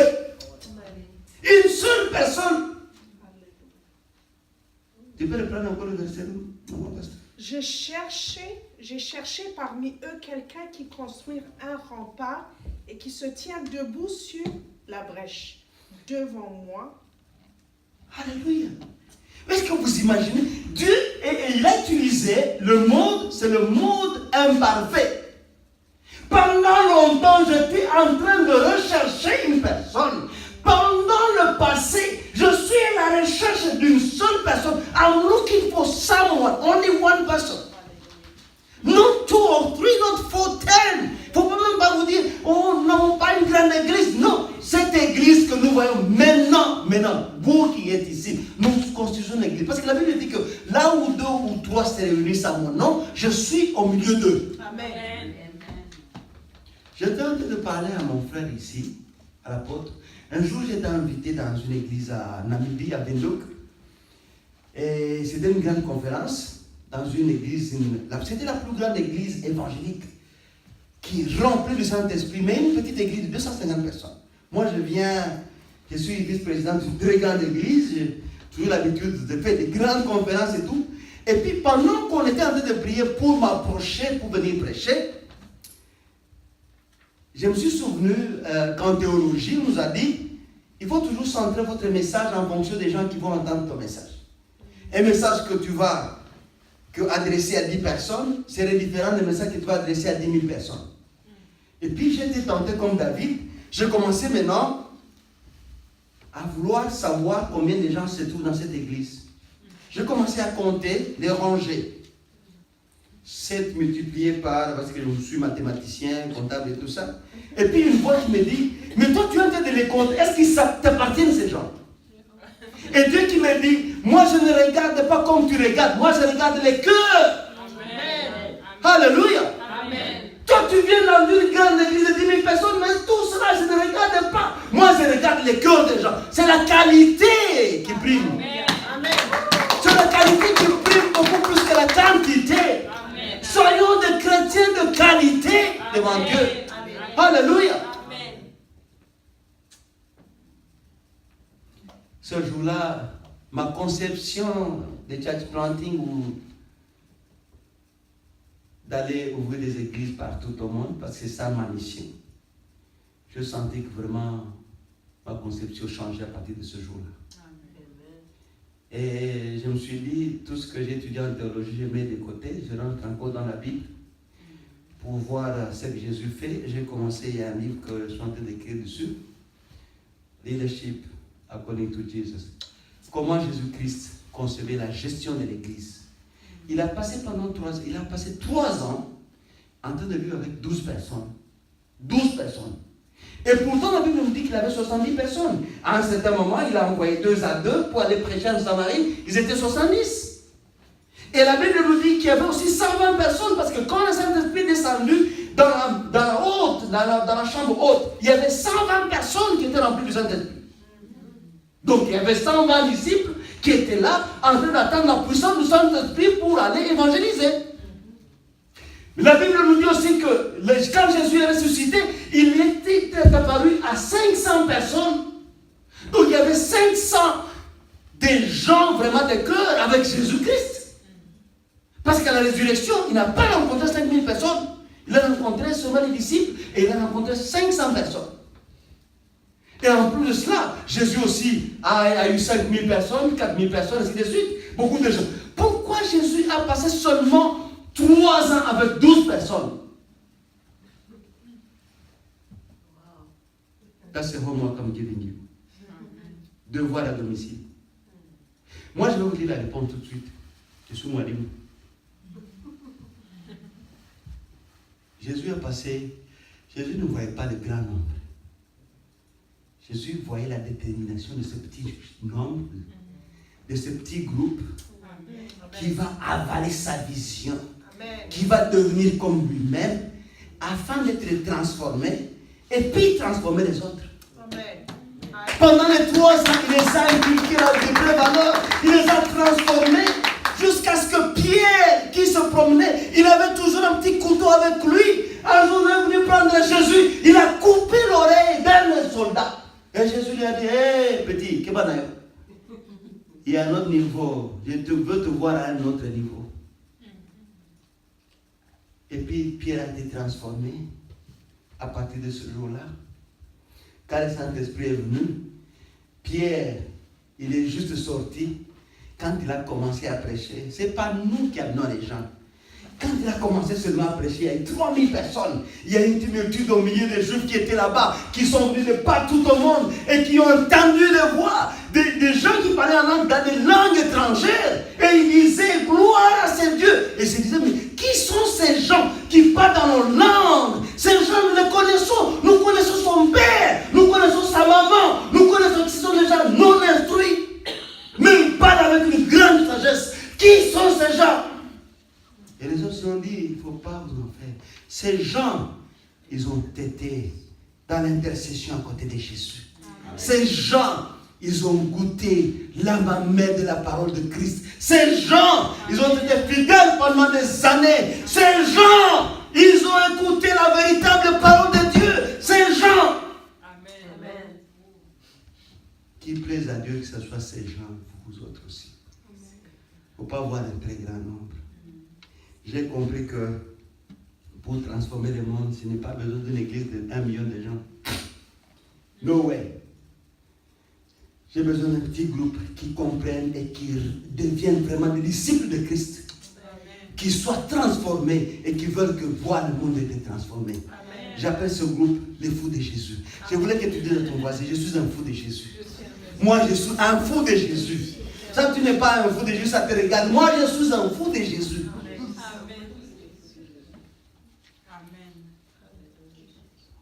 Et dimanche, nous allons discuter sur un point qui s'appelle Dieu m'a donné une parole. Ah, je ne vais pas vous le dire maintenant. Je vous le dirai le dimanche. Alléluia. Ézéchiel a dit, Dieu a dit à Ézéchiel, je suis en train de chercher une personne. I'm looking for someone, only one person. Une seule personne qui se met à la brèche. Amen. Tu peux te mettre à la brèche et le Seigneur va t'utiliser. Dieu n'a pas besoin de gens forts, pas celui qui donne la force. Si c'était comme ça, il ne peut pas utiliser les gens comme des pierres. Dieu n'a pas besoin d'utiliser les gens plus intelligents. C'est lui qui est la source de tout savoir. Dieu n'a pas besoin d'utiliser les gens qui ont l'onction. C'est lui qui donne l'onction. Amen. Dieu n'a pas besoin d'utiliser les gens qui ont l'inspiration, la révélation. C'est lui qui donne la révélation et l'inspiration. Amen. Dieu n'a pas besoin d'utiliser les gens qui ont beaucoup de connexions, qui sont connus par les ministres et les présidents. C'est lui qui t'a. Dieu dit, quand Dieu approuve tes voies, il dispose même favorablement tes ennemis. C'est-à-dire que même le diable peut être une source de bénédiction pour toi. Quand tu es dans ta destinée au nom de Jésus. Je rentrerai encore dimanche, vous serez surpris. Mais je voulais vous dire ce matin, Dieu est en train de chercher une autre personne. God is looking for you. Toi-même. Pour que réellement, tu prennes ce fardeau, devienne l'armée de l'Éternel. Ainsi, Dieu m'a dit qu'il est en train de chercher à construire une armée. Ce n'est pas aujourd'hui que Dieu me l'a dit. Dieu me l'a dit depuis longtemps. Qu'il est en train de chercher une armée de l'Éternel. Je voulais que cette nuit, que tout le monde, inclus moi-même, que nous fassions partie de cette armée de l'Éternel. Ces gens dont Dieu va utiliser puissamment comme des soldats. Alléluia. Amen. Si tu n'es pas un soldat, Kaziako, et moi je suis un militaire. Amen. Et ma formation militaire, je la fais à côté du Saint-Esprit. C'est lui mon afan, c'est lui mon entraîneur, c'est lui mon général, c'est lui tout. Si tu veux aussi être un soldat de Christ, Dieu va t'utiliser puissamment. Amen. Je vous dis sincèrement, les gens, nous avons discuté avant et les gens me disent, non, Dieu donne toi vraiment, tu es toujours positiviste, tu ne vois pas vraiment que le diable est en train de faire des grands. J'ai dit, mais, je ne veux pas entendre ça. Moi, je vois la parole de Dieu. La Bible dit, là où le péché abonde, la grâce fait quoi? Surabonde. I don't care what they're doing. I know my God is more powerful. Je sais que mon Dieu est plus fort et il fera de grandes choses. Alléluia. I don't care. Si c'était ainsi, le diable n'a pas commencé aujourd'hui à ses plans. Le diable a commencé depuis très longtemps. La Bible dit que quand nous dormons, oui, il est en train de faire des plans et tout ça.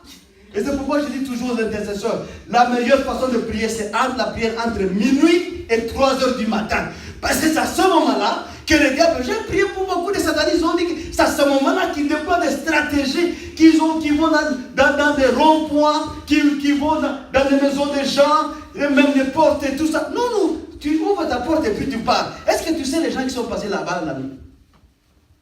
Mais quand nous prions, nous détruisons toutes ces forces au nom de Jésus. Amen. Nous détruisons toutes ces forteresses au nom de Jésus. Nous allons prier d'ici là. On va détruire toutes ces forces. On va détruire tous les forces de marabouts, des sorciers, des satanistes, des spiritistes partout au nom de Jésus. Nous avons la force parce que ce n'est plus moi qui. Je vais vous dire une chose. Un jour j'étais en prière, j'ai dit Seigneur, et plus longtemps que je te sers, je veux te voir. J'étais en train de lire quand Moïse a vu Dieu. J'ai dit, mais why only Moses? Pourquoi? C'était comme sa soeur qui dit, mais toi, est-ce que c'est toi seulement que Dieu parle? Et puis la nuit, je prie jusqu'à 4h du matin. Et puis c'est comme si je commençais à dormir un tout petit peu.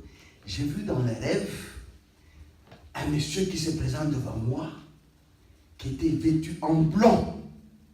Quand j'ai vu ses pieds, je descends dans moi, j'ai dit, aujourd'hui je vois Jésus. Là, c'est Jésus que je veux voir. Et puis je regarde ici, il avait une poitrine très fine, il avait des jolies mains, tout ça. Et puis je dis, Jésus, il est beau gars. Oh, mon papa, il est beau gars. Et puis je regarde ici. Quand j'ai regardé dans les yeux, j'ai vu que les yeux étaient défoncés comme jusqu'à 100 km là-bas. Et j'ai compris que c'était les yeux du diable. Parce que la Bible dit que le diable se déguise en ange de lumière. Et puis, j'ai eu vraiment une force spirituelle. J'ai dit, mais non, c'est la colère spirituelle. J'ai voulu cogner parce qu'en tant que karatéka, j'ai voulu donner un coup. Quand j'ai voulu faire comme ça, j'ai senti la main de Dieu me prendre comme ça et dit que ce n'est plus toi qui vis, c'est Christ qui vit en toi. Maintenant, comme le Saint-Esprit prenait ma main, je dis, c'est plus moi qui vis, c'est Christ qui vit en moi. Le diable a fui. Mais je vais vous dire une chose, mes chers. Le diable n'est pas plus fort que notre Jésus. Amen. Mon papa est plus fort que le diable. Amen. Si c'était ainsi, nous serions tous morts, même toi. Même les païens que tu vois là-bas. Ils vivent encore parce que Jésus est là. Ils vivent encore à cause de la grâce qui est encore là. Quand la grâce ne sera plus disponible, même ces gens que vous voyez, ils vont vivre une vie de misérable. Alléluia. Nous sommes l'armée de l'Éternel. Si tu veux faire partie de l'armée, je vais vous dire pourquoi. Premièrement, l'armée, quand tu fais partie de l'armée de l'Éternel, tu dois avoir une bonne attitude. Parce que la bonne attitude te donne une bonne attitude. On peut lire la parole de Dieu dans 2 Timothée 2:3. 2 Timothée 2:3.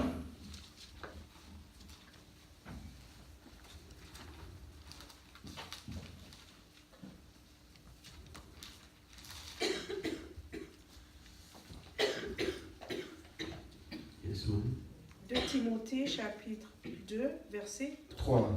Tel un bon soldat de Jésus-Christ prend comme moi ta part de souffrance. Celui qui s'engage dans une expédition militaire ne s'embarrasse pas des affaires de la vie civile afin de donner pleine satisfaction à l'officier qui l'a enrôlé. On n'a jamais vu un athlète remporter le prix sans avoir respecté toutes les règles. C'est un cultivateur qui travaille dur d'être le premier à jouir de la récolte. Réfléchis bien à ce que je dis. Et le Seigneur te donnera de comprendre toutes ces choses. Alléluia, alléluia. Ça c'est Paul qui écrit à Timothée, son fils.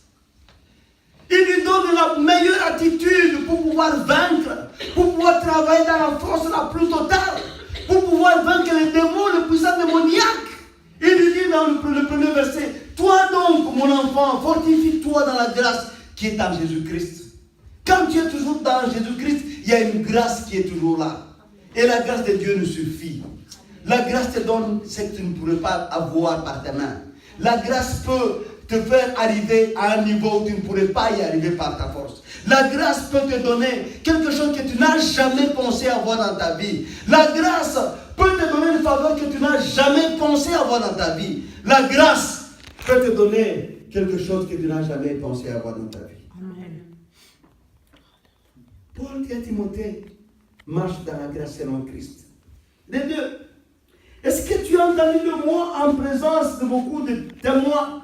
Confie-le aussi à des hommes fidèles qui soient capables de l'enseigner aussi à d'autres.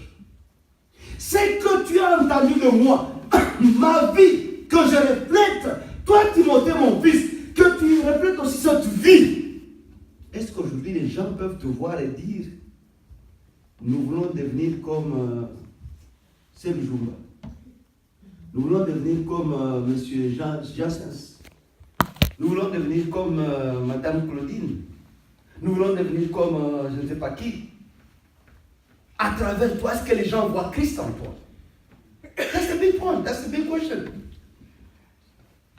Et maintenant, le verset 3, il dit, souffre avec moi comme un bon soldat de Jésus-Christ. Il commence maintenant à relater la vie de soldat. Si nous voulons faire partie de l'armée de Dieu, nous devons être des soldats de Christ. Partout où tu es un soldat de Dieu. Et je voulais vous dire une chose.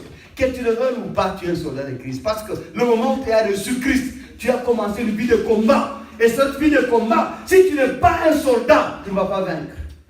Amen. Tu as vu un militaire, tu as vu un civil vaincre un militaire. Jamais. Ça n'existe jamais. Les mots que nous utilisons en management, stratégie, planification, focus et tout ça, ce sont des mots qui viennent de l'armée. C'est l'armée qui donne les directives au niveau du leadership, du management, ce sont des sociétés privées, des sociétés étatiques, partout. C'est l'armée disciplinée, l'armée organisée, l'armée est là, obéissante.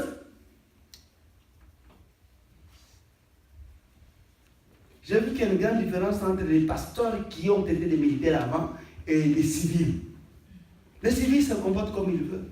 En terrain conquis, ils font n'importe quoi. Mais un chrétien qui est passé par l'armée, il est différent des autres.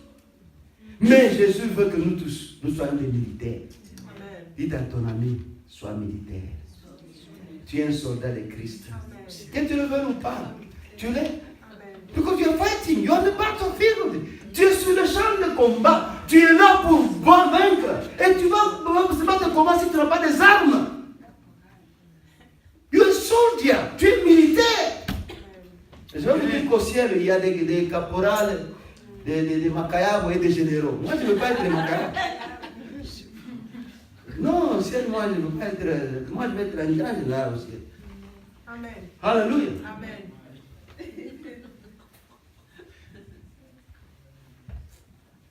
Et la Bible dit qu'il n'est pas le soldat qui s'embarrasse des affaires de la vie s'il veut pleurer à celui qui l'a enrôlé. Un militaire qui va aller dans la vie civile, il n'est plus militaire.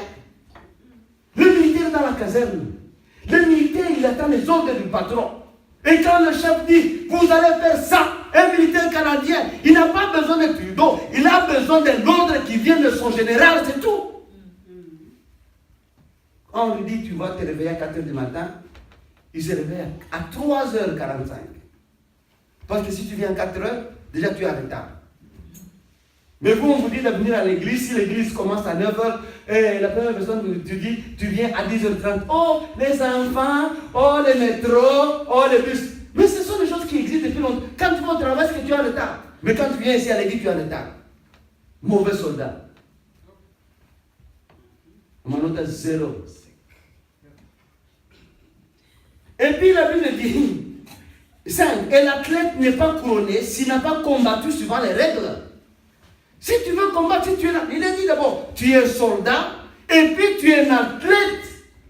Un athlète ne peut pas avoir la couronne, ne peut pas avoir des médailles s'il n'a pas combattu suivant les règles. Il y a les règles aussi spirituelles. Si nous les suivons dans l'intercession, nous allons vaincre au nom de Jésus. Amen. Dans l'intercession, il y a des règles. On ne prie pas n'importe comment. Il y a des gens qui prient comme ça, et on dirait qu'ils sont devant, je ne sais pas. Est-ce que toi tu vas aller voir le président de la République, tu vas mettre la main dans la poche? You are joking? Tu vas aller voir le ministre provincial ici du Québec, tu vas mettre les mains dans ta poche et tu vas dire, tu vas faire n'importe quoi. Il y a des gens qui prient qui sont comme ça. Je dis, mais Seigneur, est-ce qu'ils connaissent là où ils sont? Et ils connaissent ce qu'ils sont en train de faire. On sommes des intercesseurs. Les autres sont au téléphone comme ça. Et puis, joking.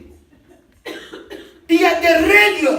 Un athlète, s'il veut avoir la couronne, s'il veut devenir, s'il veut avoir la médaille, il doit suivre certaines règles. Et aussi dans l'intercession, nous avons des règles que nous avons suivre. Prochainement, nous allons voir les règles que nous devons suivre en tant que militaires et soldats de Christ. Non seulement que nous sommes des soldats, nous sommes des athlètes. Et troisièmement, et la Bible le dit toujours, au verset 8, la Bible dit ceci, verset 7, comprends ce que je te dis, car le Seigneur te donnera de l'intelligence en toutes choses. Souviens-toi de Jésus-Christ issu de la postérité de David et Jésus des morts, selon mon évangile. Verset 6, il faut que les laboureurs travaillent avant de recueillir le fruit. Vous voulez recueillir des fruits avant d'avoir labouré? Vous voulez avoir le bénédiction, la bénédiction. Mais tu dois travailler pour cette bénédiction. Elle ne vient pas comme ça. Tu dois intercéder. Tu dois intercéder. Sincèrement, moi je vous dis, quand tu intercèdes avec un cœur vraiment plein de justice, tu ne manqueras rien au monde. Dieu va susciter des gens qui vont venir te bénir sans que tu le saches. Parce que tu as un cœur d'intercesseur. S'il y a des gens qui ne peuvent rien manquer au monde, ce sont des intercesseurs. Je me souviens quand j'ai dirigé une société, il y a une maman qui venait me dire, en tout cas papa, moi je prie pour toi tous les jours. Quand elle venait chaque jour à mon bureau, elle devait avoir un $200, $300. Bien sûr, une personne qui prie pour moi, moi je suis dans le souvenir de l'histoire, je suis dans les trucs là, oh je suis si haut, ça ne veut rien dire devant Dieu. Mais j'avais une dame qui était là en train d'intercéder pour moi. Vous voulez cueillir là où vous n'avez même pas labouré. C'est impossible. Si tu veux la bénédiction du Canada, tu dois prier pour le Canada. Si tu veux la bénédiction de tes enfants, tu dois prier pour tes enfants. Si tu veux la bénédiction de ton mari, tu dois prier pour ton mari. Si tu veux la bénédiction de ta femme, tu dois prier pour ta femme. Si tu veux la bénédiction au travail, tu dois prier pour ce travail. Prie pour ce patron.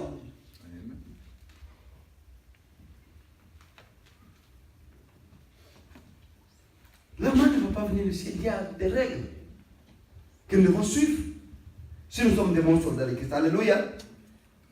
Deuxièmement, je vais courir un peu plus rapidement parce que peut-être je serai obligé de m'arrêter quelque part, on continuera plus tard. Et nous devons préparer nos cœurs à rencontrer Dieu. Parce que pour aller rencontrer, pour aller intercéder, tu dois te préparer pour l'intercession. Tu dois commencer la prière comme ça. Tu viens de nulle part, tu étais au boulot, tu n'as même pas eu le temps de réfléchir, et puis tu fais ta douche, et puis tu te dis, je vais aller prier. Et puis tu arrives là-bas, tu commences à penser des dossiers que tu as laissés au bureau, tu commences à penser la nourriture que tu as laissée au frigo, tu n'as même pas fait de prévisions, tu n'as même pas lavé les habits pour toute la semaine et tout ça. Mais tu ne t'es pas préparé pour l'intercession, tu ne t'es pas préparé pour la prière. La prière se prépare. C'est un rendez-vous avec le Seigneur. Toi, tu vas aller voir Trudeau n'importe comment, dis-moi. Tu peux aller, tu quittes le travail, et puis Trudeau t'attend au bureau, tu vas le voir n'importe comment. Pour aller voir Trudeau, moi je t'ai rencontré le chef de l'État. Quand le chef de l'État te dit, il faut que tu me rencontres à telle heure. 24 heures, tu regardes d'abord ta veste, partout. Comment je dois me dire? S'il me pose telle question, qu'est-ce que je vais répondre? Ça, c'est un président de la République qui va partir d'ici là. Il vient, il part. Maintenant, imaginez-vous, tu as un rendez-vous pour aller rencontrer le roi des rois. Tu viens, tu es en retard, tu te promènes comme tu veux, tu prends n'importe quelle position. Dans ta tête, il y a beaucoup de choses qui traînent, et tu as ton téléphone là-bas, les WhatsApp et les machin.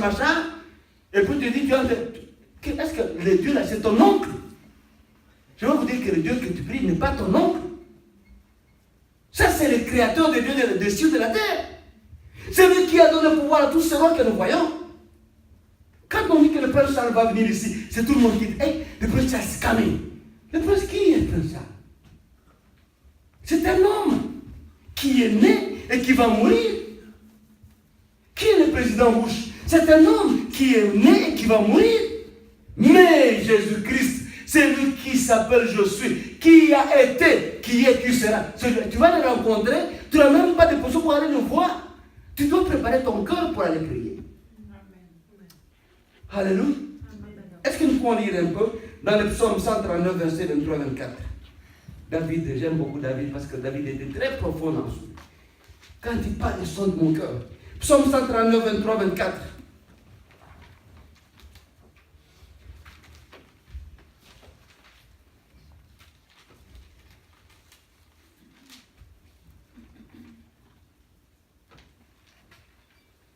Psaume 139, 23, 24.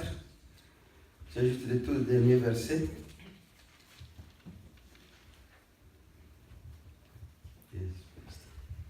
Sonde-moi, ô Dieu, pénètre mon cœur. Ah, il va lentement. Sonde-moi, ô Dieu. Qu'est-ce que signifie sonder? C'est aller dans les profondeurs de mon cœur.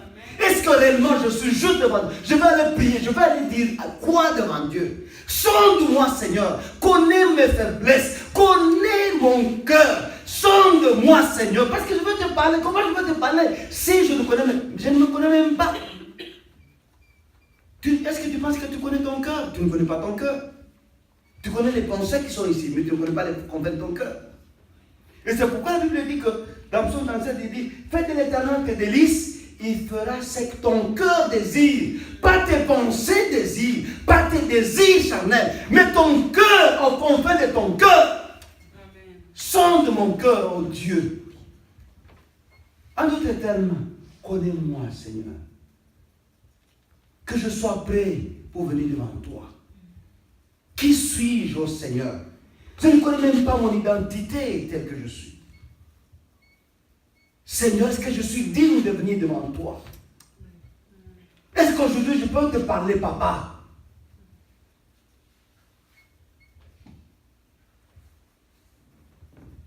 Quand les gens intercèdent, je regarde surtout leur attitude, comment ils sont. Il y a d'autres, on dirait, ils sont sur une autre planète. Ils sont venus pour que les gens puissent. On n'a pas besoin. I don't need to see you. Les pasteurs n'ont pas besoin de voir. C'est toi et ton Dieu. C'est toi et ton Dieu. La plupart de vous, nous voulons intercéder parce que moi, nous avons gagné. Tu veux intercéder pour que les pasteurs voient que tu es une grande intercesseur. Oh, tu déranges. Tu fais trop de bruit pour rien. Demande au Seigneur de sonder ton cœur. Et que moi aussi, je demande au Seigneur de sonder le mien. Sonde mon cœur, ô Dieu, a dit David, et connais mon cœur. Il a dit, éprouve-moi pour que tu connaisses mes pensées. Éprouve-moi, Seigneur, parce que tu dois connaître les confins de mes pensées. Là où je ne sais même pas, là où je ne regarde pas, là où mon intelligence ne voit pas. Seigneur, est-ce que mes pensées sont captives à l'obéissance du Saint-Esprit? Est-ce que, Seigneur, mes pensées sont devant toi pour faire ta volonté? Tu vois, la prière, tes pensées sont loin. Il y a des gens qui sont à l'église, mais si réellement on avait vraiment un écran géant qui nous montre là où nos cœurs et nos pensées sont, vous allez tous fuir ici. Vous verrez des gens qui sont au Venezuela pendant qu'ils sont ici à l'église. Les autres, ils sont marchés. Les autres, ils sont en train de combattre. Les autres, ils sont en train de voler. Les autres, ils sont en train de faire la fornication. Ils sont ici assis. David le savait. Il a dit, Seigneur, moi je ne veux pas aller te tromper. Sonde mon cœur. Éprouve mon cœur. Mes pensées, Seigneur, qu'elles soient justes. Afin que je vienne devant toi. Je veux prier. Je veux être devant toi. Que cette nuit que tu demandes au Seigneur, qu'ils sonde ton cœur aussi. Et que moi je demande aussi au Seigneur qu'ils sonde mon cœur. Et de chaque doigt, on va continuer. Avoir la crainte de les servir. Avoir l'engagement de servir. Demander toujours la directive du Saint-Esprit. Prier selon la volonté du Seigneur. Avoir un temps de valeur de prier devant le Seigneur. Donner la valeur à ce temps. Il y a plein de trucs. Intercéder avec. Nous devons avoir des fardeaux. On n'intercède pas comme ça. Tu dois avoir un fardeau dans ton cœur. Tu intercèdes pourquoi? Pour qui? Tu ne peux pas intercéder comme ça. On doit prier avec précision. Quand on prie dans la globalité, Dieu n'agit pas. Mais quand on prie avec précision, Seigneur, j'ai une sœur du quartier. C'est une pute. Mais je sais qu'elle va devenir une évangéliste. Seigneur, tout son cœur, toutes ses pensées. Je sais qu'elle aime des jolies voitures de Ferrari, mais Seigneur, que son cœur soit loin de Ferrari. Ça là, tu es spécifique. C'est dans ta parole, Seigneur. Et puis tu lui dis, dans chaque prière, tu dois toujours prier selon la parole de Dieu et la volonté de Dieu. Nous verrons tous ce point plus tard, mais nous voulons prier pour nous. Mais je voulais vous rappeler que vous êtes des soldats. Et nous avons une mission pour cette nation, pas seulement pour cette nation. Moi, un jour, j'étais en train de prier et Dieu m'a rappelé le psaume 2 et le verset 6. Je vais vous le donner, enfin, nous allons prier. On continuera dans une session plus tard. Psaume 2, Psaume chapter 2. Et il faut, je voulais vraiment que vous puissiez méditer sur cette parole beaucoup. Psaume.